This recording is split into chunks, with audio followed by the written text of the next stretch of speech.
What's up, everybody? This is the Zack Riordan Unfiltered YouTube channel where I'm going to be sharing some videos and stuff. I just decided to do this, so let's see how it goes. Day after tomorrow is going to be 1 week since I talked to Peter Seary of Return to the Land. It's that group up there in northern Arkansas, the white supremacy group, as the mainstream media and NBC News was labeling them, that we sat down and we had a great conversation, and I got over 6 times the amount of normal views on that podcast episode than I've ever gotten on any other podcast episode that I've done. So thanks to you, my listeners, I got a lot of views and shares, or excuse me, listens on that episode. So as something a little extra, we caught some behind the scenes footage of the tour that Peter gave us of the Return to the Land property, some of the stuff they're doing there, and I decided to release it in this little mini documentary for you all to watch for free. So without further ado,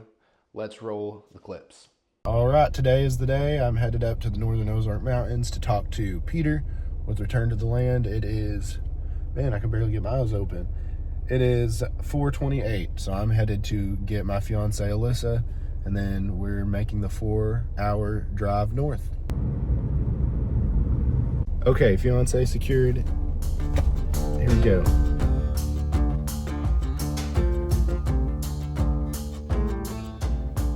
All right, we're about 5 minutes out, and it's out here in the middle of the hills. It's actually a beautiful drive out here. I think this is it up here. Yeah, this is it. Right?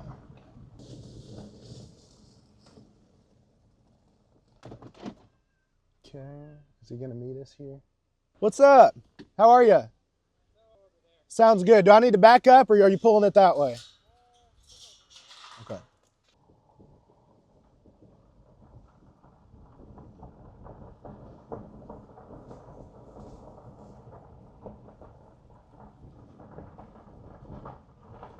Good. Nice to meet you. Nice to meet you. Zack Riordan. How do you pronounce your last name? Peter what? Seary. Seary. Yeah. Okay. Got a little construction going on over there. Okay. Awesome. So how many houses are in progress right now? 10-ish, sort of, in different stages. Some of them are cabins. Some of them are, like that one's a bit bigger. It's 2 stories. Yeah, that's awesome right there. But, so is it more like storage buildings that you convert type of thing, or do you build it from the ground up? Or? Both. Both? Okay. Yeah, there's interesting. a little everything now. Because, yeah, we're not really, can't really access mortgages, nor do we really want to. For sure. For the most part. So, because we're trying to get away from that whole system. So a lot of people are doing, like, building their own cabins from the ground up. And that means it's smaller. Everything is smaller. But there's a horseshoe theory cropping up again, because the left, the crunchy hippies on the left, they love tiny homes. It's like this new fad, you know? Oh, yeah, yeah. And sort of like the 5G 15-minute cities, eat your bugs kind of thing, that like, they're trying to get people to live in these little pods. Mm-hmm. So that's like a leftist thing. And on the right, we're like, well, we don't want to participate in the evil, usurious financial system, so we're going to build smaller cabins to avoid having to take out a big mortgage or construction loan. Right. So both the left and the right, if you follow it far enough, eventually you're gonna agree on something. Right. So it's kind of interesting. Now the left will still make fun of us in the comments and videos. They'll accuse us of living in a trailer park or living in tiny cabins or whatever. Meanwhile, they're promoting like the tiny home movement and living in the pods, eating your bugs in the 15-minute cities with Klaus Schwab. So they're kind of hypocritical, you know. Either you like it or you don't. They like it when they do it. They don't like it when we do it. I'm in construction by trade, so building stuff is very nice, interesting to me.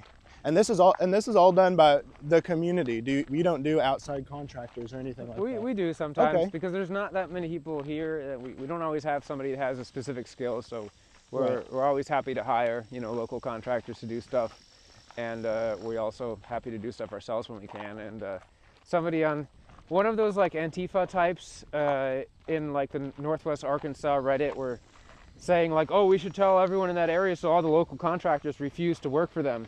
It's like, local contractors are perfectly happy to work with us. They have no issue. As long as I get a check. This is Arkansas. They don't care about northern Arkansas. The contractors are not going to care about somebody being conservative, because everybody that lives around here is conservative. So it's virtually. Or even if they're so-called racist, for the They're most used part. to being able to. They're used to being able to call someone's employer and get them fired for saying a mean thing online, but around here, it's a lot harder to do that. So this area here is kind of like this community area. This part of the property is basically commonly shared among all the members. So we're building a pavilion here. Right. As you can see, there's a bunch of. We got those oak posts from the local lumber yard. And we got trusses from a local company that manufactures trusses for the roof. And so we're basically going to make a decent sized pavilion that we're going to use. We've been a bit short on facilities the last few events, but finally we raised some money and we're going to make a pavilion here and hopefully have like an outdoor seating area next to it. We wanted to make it bigger, but you know, money and stuff, so Yeah. we'll expand it or whatever. So we're getting the concrete form tubes in there. So Awesome. we could go a little closer if you want to. Yeah, for sure. Awesome. I think he's trying to drill through a rock right now. Are you trying to drill through that rock?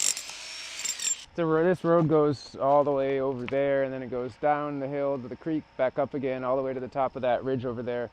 And so there's some people that live up there, and then there's this road goes all the way down, crosses 2 creeks, and then goes back up on the other side, and there's Right. some stuff That's over a there. spot. That's a spot I would want out there in the woods. That's Yeah, where I would yeah. want to go. Yeah.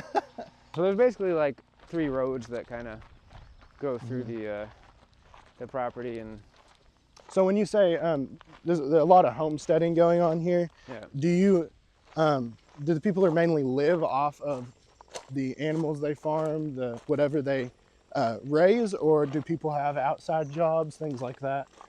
Yeah, people have outside jobs, so Okay. Yeah. And I mean, yeah, we try to grow as much food as we can, but we're not like Completely die-hard self-sufficient. subsistence farmers. We don't really produce that much. I got Right. a nice vegetable garden, got some stuff going, got some animals. Some other people got some animals, but it's hard to do that and have a job at the same time, and none of us are really experts on doing that kind of stuff. You really have to. I mean, I've been a gardener for years, so I'm pretty good at gardening, but I haven't had livestock for that long, so I'm still learning some things.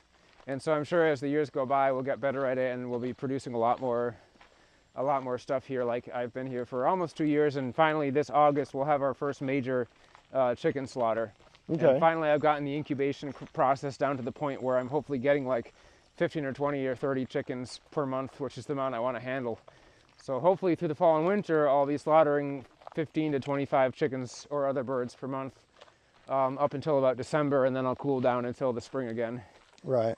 So that's a cool project, but it's the first time I've really done it, so I'm not going to have it's not going to be super efficient until a couple of years from now. So. Right. Yeah.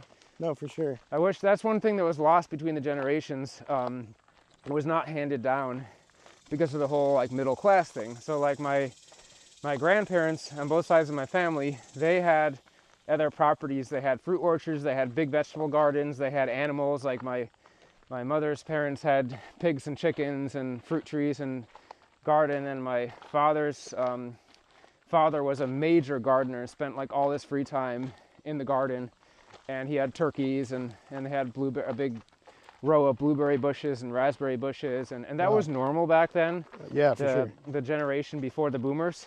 Yeah. And somehow with the boomers that was lost for the most part, that it doesn't go away unless people tried to make it go away with a big agenda.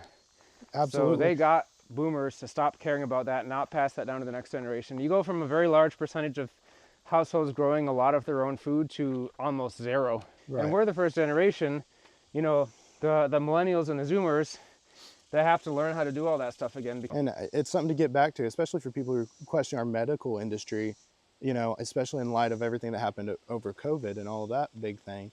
And you figure out, the medical industry and the food industry are like hand in hand. And, they're just trying to poison us. They're trying to keep us down. So self-sufficiency is a big deal. We could check out my animals if we drive down there. So how many people do you get that kind of drive by here and rubberneck, see what's going on?